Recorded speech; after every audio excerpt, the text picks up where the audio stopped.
আজ আমি মরে জানি। এই কথাটা নিজেই বলেছিল এক বৃদ্ধা, আর তার ১২ ঘন্টা পর সে সত্যিই মরে যায়।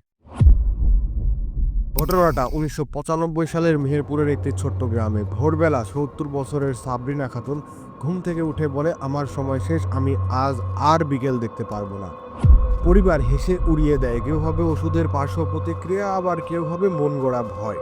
কিন্তু দুপুর ১টায় সে হঠাৎ নিজের ঘরের দরজা বন্ধ করে দেয়।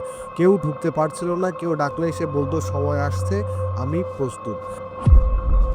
বিকেল ৪টা নাগাদ দরজা ভেঙে দেখা যায় সাবরিনা খাতুন মারা গেছেন, কিন্তু মৃত্যুর চেয়েও ভয়ঙ্কর ছিল বেশি মৃত্যুর ধরন। বিছানায় পড়ে আছে মৃতদেহ, কিন্তু তার শরীরের একটা অংশ মনে হচ্ছে আগুনে পুড়ে গেছে, অথচ ঘরের ভিতরে একটু আগুন লাগেনি, না ছিল ধোঁয়া, না কোনো আগুনের চিহ্ন। ডাক্তার বলে, মনে হচ্ছে শরীর নিজে থেকেই ভিতর থেকে জ্বলছে, এটা স্বাভাবিক নয়। গ্রামের একজন পুরনো লোক তখন বলে, এই মহিলার কাছে একটা বই ছিল যেখানে নাকি লেখা ছিল মৃত্যুর তারিখ জানার গোপন নিয়ম।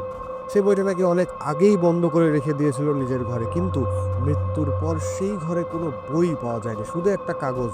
তাতে লেখা, আমি আমার দিন জেনে গেছি, সময় আসলে থেমে যেতে হবে।